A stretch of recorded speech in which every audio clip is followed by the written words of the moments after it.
What's up, y'all? Salandia Hammond here, affectionately known as Sue Ham Baby. So glad you guys are here. I'm just checking my cell phone right now, make sure I'm live, to make sure I can hear myself. And if that is the case, we're gonna get it on and popping. Okay, yeah, I can hear myself pretty good. How about that? Uh, share the broadcast. We're gonna talk about how we use other people's money to do real estate transactions to buy duplexes, single family homes. It can be used for anything: land, um, big apartments, whatever. It could be a business, be a building, whatever. We're going to talk a little bit about that tonight. I'm just getting in from basketball game, from my son's basketball game. And as I was coming home, I was like, you know what? I want to drop a little live broadcast and just share about 15, 20 minutes of information. So if you could do me a favor, because I am taking time tonight and I'm exhausted, if you could do me a favor, just share the broadcast. It don't cost you nothing to push the share button. So let's get it on and popping. I want to talk to you about how I use OPM, other people's money, to fund my real estate properties. And I'm sorry, I didn't even have time to set up my green screen, so excuse that. But we're going to hit it and we're going to quit it. And I want to answer you a couple of your questions before I get off the live. So if you got questions, you better be ready to shotgun those questions, because when it's time to get off this live, I'm getting off this live. Um, so one of the things that I do is I use a company called Rehab Wallet, right? They are hard money lenders. Now, people think that hard money lenders, I don't know what they typically think when they hear that, but hard money lenders are people that loan based on the asset being the whatever the asset is that you want to borrow money against. In my case, because I'm a real estate investor, it's for single family homes, or it's for duplexes, triplexes, or quads. And so what I do is I seek out hard money lenders, and I typically work with Rehab Wallet. I had Stephanie Hammond refer me to Rehab Wallet. It's been the best thing since sliced bread for me.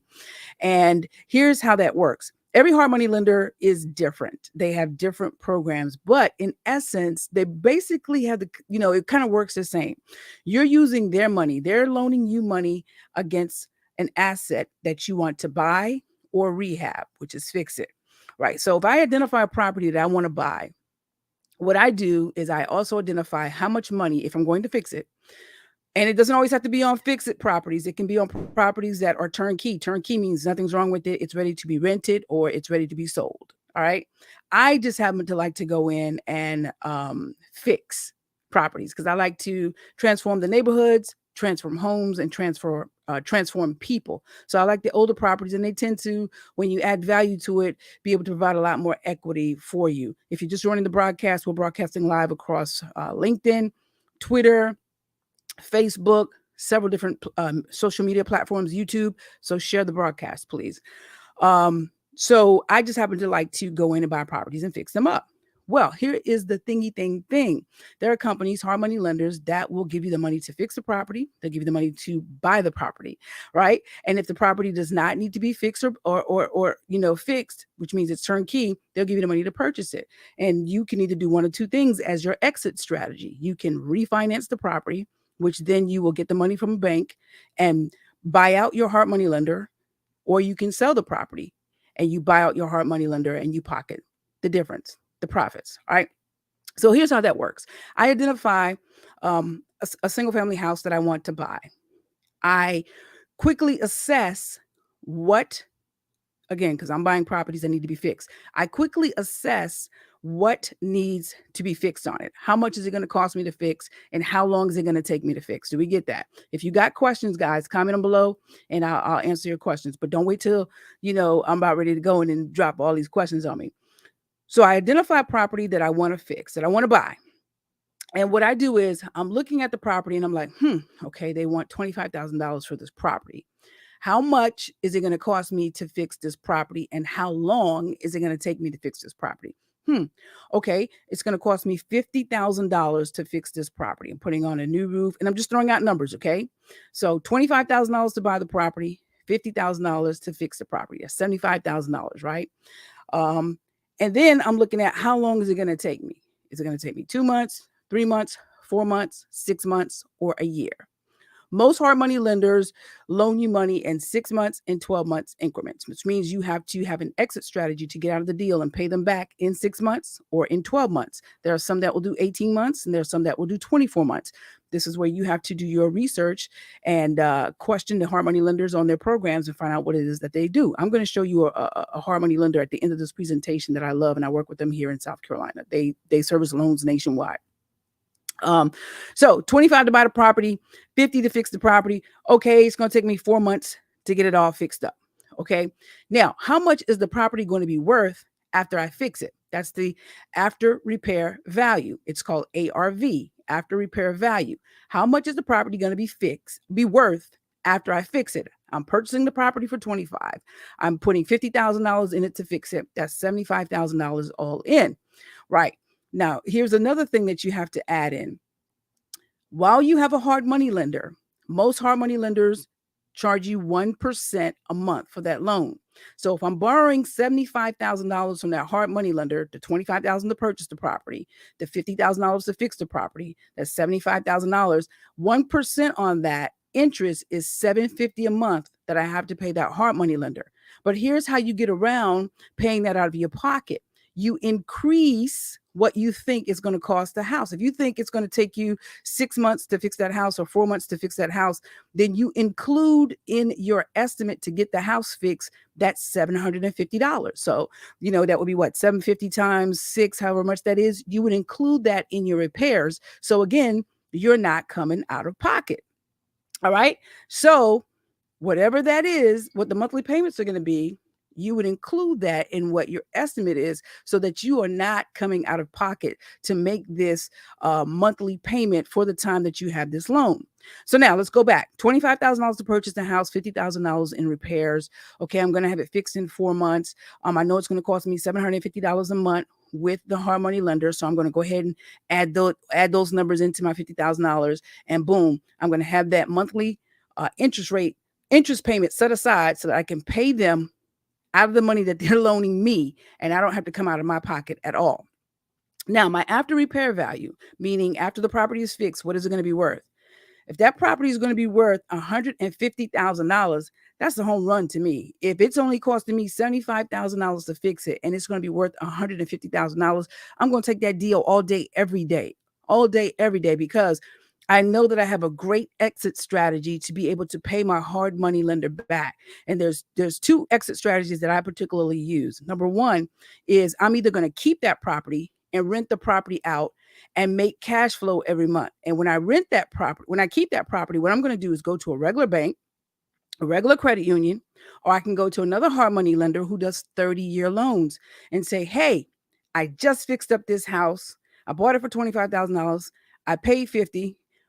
So I have $75,000 in the game, but guess what? It's worth $150,000. I need you to loan me 70% of the after repair value. The value is $150,000, right? Times 70% means that they can loan me $105,000. Do we get that? The house is worth $150,000. I'm going to a regular bank or credit union or another hard money lender that does a 30-year fixed loan. And I'm going to say, I want you to loan me 70% of the value of the house. I'm still leaving 30% of the equity in the house. If that house is worth $150,000 and they're willing to loan me $105,000, that means I still have $45,000 worth of equity in that house. They're going to loan me $105,000. Now, remember, when I got my initial loan, it was for $75,000. So the bank is going to pay off my first hard money lender, the $75,000.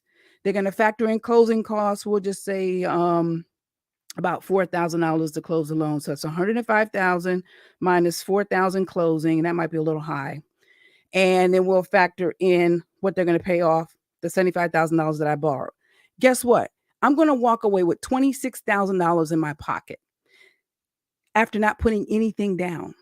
So I know that sounds crazy. You may not believe it, but it is so true.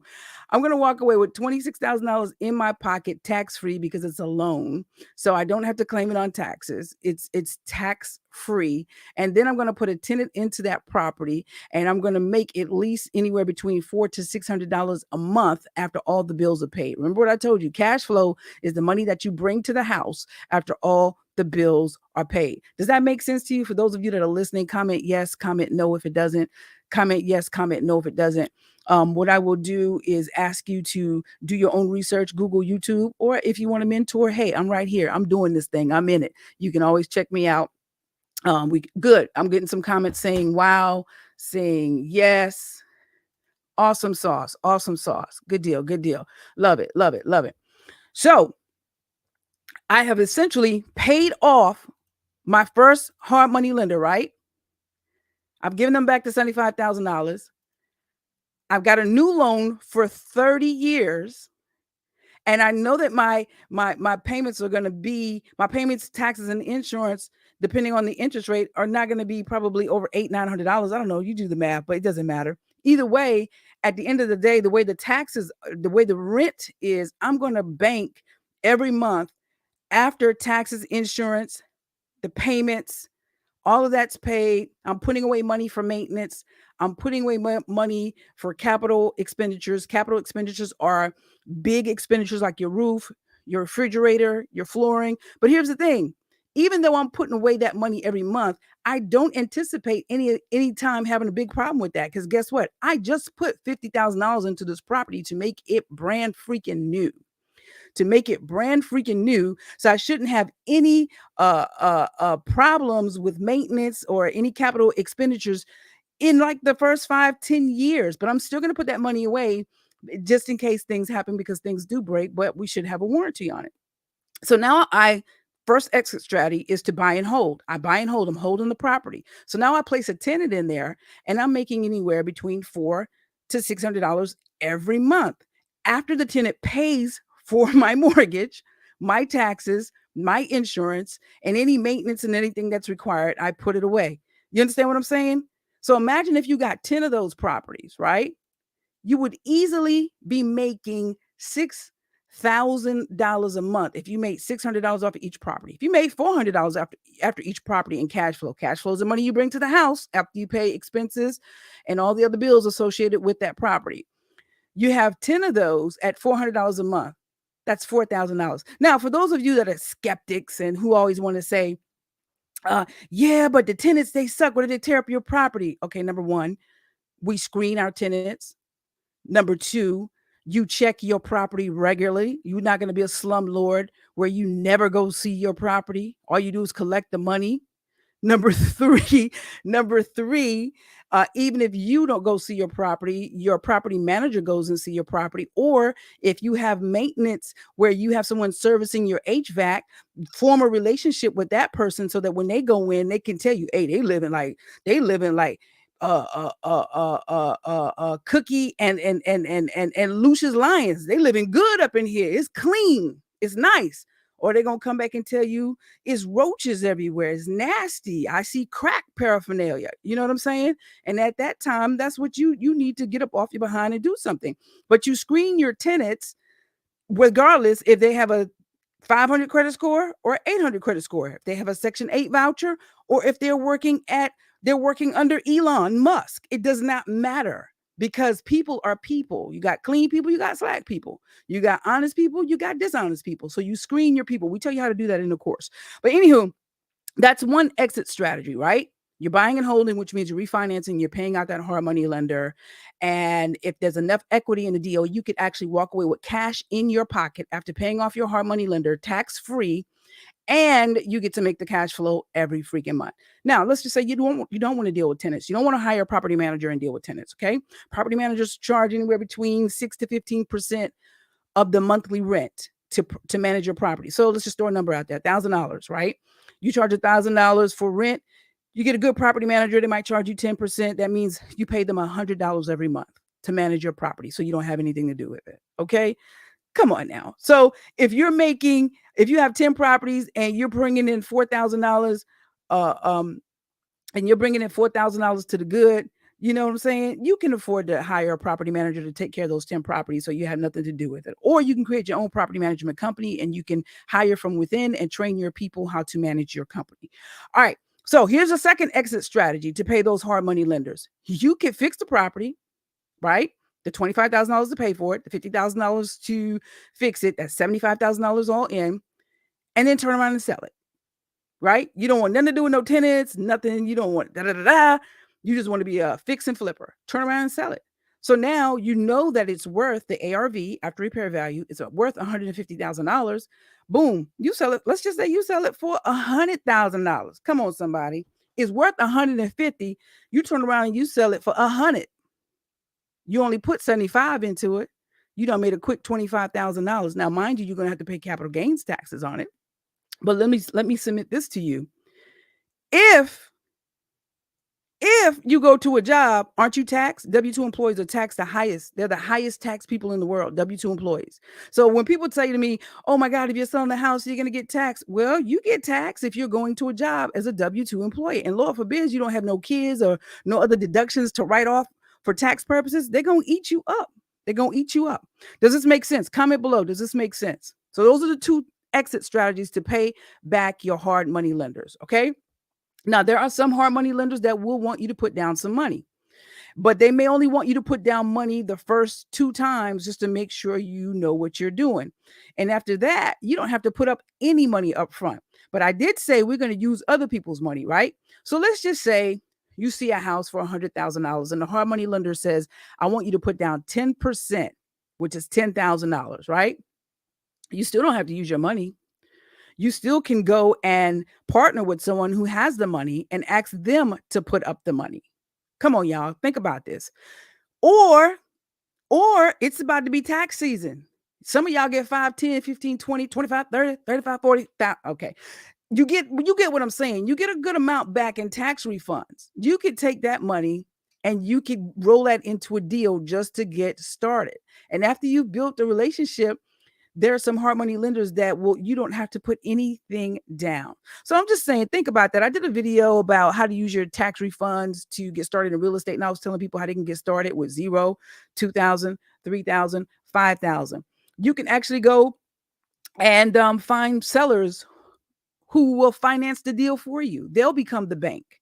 You put a down payment down and you make it, of course, get all of this done with a lawyer. It's not expensive. You record that deed mortgage and everything at the courthouse, and they become the bank and you make your payments to them. And, you guys set the terms. Sometimes you can negotiate something to where it's 0% interest rate. Sometimes you can negotiate 3-4% interest rate. Sometimes you can negotiate, listen, let's do 4% interest rate and let's do a balloon payment in 5 years. That means for 5 years, my interest rate is 4%. And after that 5 years, I have to pay the remaining balance in full. Or you can set it up to where it's a 20-year payment, 30-year payment, 10-year payment, 15-year payment. That's the beauty of seller financing. You and the seller get to create the terms that you are most comfortable with. Okay? Does that make sense? Some of y'all are commenting and saying, yes, I appreciate that. I appreciate that. Share the video. Doesn't cost you anything to share. Doesn't cost you anything to share. Share the video. So this is a great way to do it. And I want to tell you one of the companies that I use. Let's see if I can get them up here. Can you guys see that? Rehab Wallet, based out of Charleston, South Carolina. Can you guys see that? Comment below. Let me see if I can make it bigger. Did that make it bigger for you guys? Maybe not. Comment below. I'll drop this flyer below the video. Rehab Wallets, they just started doing long-term loans, which is amazing. They're my go-to people for hard money loans, right? They are now doing rental loans up to 80% loan to value. They're doing 30-year loans, 3-year loans. 5-year loans, 7-year loans, 10-year loans. They're doing interest-only payments. And it'll be from $50K to $10 million. What I can tell you about their hard money loans, right, is that they have no minimum loan amount. That is one of the things I love about them. Also, one of the things I love about them is that they will, now you don't get all this money up front. Let's just say it costs $50,000, right, to fix your home. You don't get all this money up front because nobody don't know what you're going to do with that money. You might want to go buy a Bentley or a Rolls Royce. But what will happen is you show them the progress of how you're fixing the house, and you show them the progress by simply emailing them, sending them a picture or a video, and then they put that money into your account the same day or the next day. It's unbelievable. They do not charge you and send somebody out there to inspect it. They look at the video or they look at the picture and they put the money into your account. So if you say a roof is going to cost $10,000 and you send them a picture, hey, the roof is on the building, boom, $10,000 is going to be wired into your account. It's just little things like that. Maybe I'll do a full webinar on this, but what I will do, because there is a webinar that they did, I'll post that webinar below this video where you guys can watch it. And go to their website. It's rehabwallet.com and see what's going on with them. But I really, really like them. They don't ask for tax returns. They don't ask for bank statements. It's not based on any credit scores or anything of that nature. And even when I go and I refinance my loans into 30-year loans, because again, I'm not one that really sells property, even though I am selling a 5-bedroom, 3-bath property that's going to hit the market today. And I did get the money from Rehab Wallet to fix that property. Let me be clear. Rehab Wallet to fix that property where I didn't have to, be struggling. That house is going on the market this week, 5-bedroom, 3-bath. But I lost my train of thought. Yeah. So even when I refinance into longer terms, the companies that I use, they're not asking for tax returns. Some want to see a bank statement sometimes. Most times they want to see a bank statement, but they're not asking for tax returns. They don't care about most of them don't care about your credit score. It's about the asset. They loan to you based on the asset. That's why I always say buying real estate, it's always a great time to buy real estate as long as you know your numbers and things will work out. Now, let me not make this seem like it's so easy, breezy, because let me go ahead and put this to you. I'm going to just be real to you. If you're dealing with some contractors and they don't know what they're doing and they're taking forever and they're taking long or they're messing up your property or they're overcharging you and you don't know what you're doing, listen, it's not going to be pretty. Okay. Or if you're not straight and you don't know how to move into a long-term loan, a 30-year loan so that you can pay your hard money lender back, it could be troublesome. Or if you have a property on the market and it's not selling and you haven't budgeted enough to maintain those payments, it could be troublesome. So, I mean, it's not rocket science, but at the end of the day, you got to know your numbers and things got to jive and it's got to work. And I have a passion for it. I love it. And I'm all about sharing my knowledge. I get so many people every day, I kid you not, hit me on the inbox asking me different information. And I send you to my webinar and I send you to my YouTube channel because there's a lot of information there. But if you want to talk to me one-on-one, guys, it's just because I'm so busy. You got to do the consultation. And it's so worth it. It's so worth it. $250 for an hour-long consultation, which I'm probably going to talk to you longer anyways. And then if you want the mentorship, where you have access to me, you can come on my properties. We doing monthly teaching and we have a course and all kinds of stuff. Then buy the course. You're worth the investment. All you got to do is go to moneywithrealestate.com. That's it. So right now, anybody got any questions? I want to entertain any questions that you have. You guys say I'm killing it. Thank you. Awesome sauce. Good to hear. Good to hear. I'm glad this was some good information. Any questions I can help you guys with at this time before I call it a night? I'm excited. Cooper Designs is, and I'm going to show you guys a little sneak peek tomorrow. Hopefully don't get mad at me, of the staging of my 5-bedroom, 3-bath house that's going on the market. They did an amazing job. I was there earlier today and it was like, whoo, it's blowing me away. No questions, but stay focused and continue securing the bag. Get in the bag, stay in the bag. Get in the bag, stay in the bag. Thank you, Tara. Definitely. Any questions? I'm looking on Facebook and it looks like I only see 2 shares, and I can't believe that. I can't believe it. If you're watching this in the group, because I shared this in my group, come out of the group and go on my page when this is over and share it. Go on Salandia Hammond or either go on Suham Biz and let's share this thing and let's get the word out. Listen. You can have whatever you say you have. You got to believe in yourself. You got to be willing to go do this thing. It takes a little work, but I promise you, when you got the right crew, when you got the right mindset, when you got the right knowledge, when you got the right people working with you, all things are possible to him or her who believes and who's willing to do the freaking work, right? And it's a collaborative effort real estate, and I love it. And I'll be coming more talking to you guys. But listen, if you want more one-on-one, hit up the consultation at suham.com. Hit the consultation if you want. I'm sorry, at moneywithrealestate.com. And if you want to get the course, go to moneywithrealestate.com. My name is Salandia Hammond, and I just want to share this with y'all, and then I'm gonna be out. I hope y'all all right. Love you guys, man. Did you or a loved one spend 30 consecutive days at Camp Lejeune from 1953 to 1987? If you answered yes, you may be entitled to compensation for toxic waters that have caused serious health issues and deaths. It costs nothing to see if you qualify for compensation. Call the SAB Law Group at 843-355-5349 or visit sablaw.com for more information. All right, y'all. All right. I'm Salandia Hammond with moneywithrealestate.com and suham.com. Until next time, maybe I'll come live tomorrow. We'll see. But I'm going to be dropping more tidbits of information. Do your research, Google, YouTube. Don't feel like doing that, don't have the time, then get with me and let's do it. You just know it's going to cost an investment. I love y'all. Peace. I'm out, y'all. All right.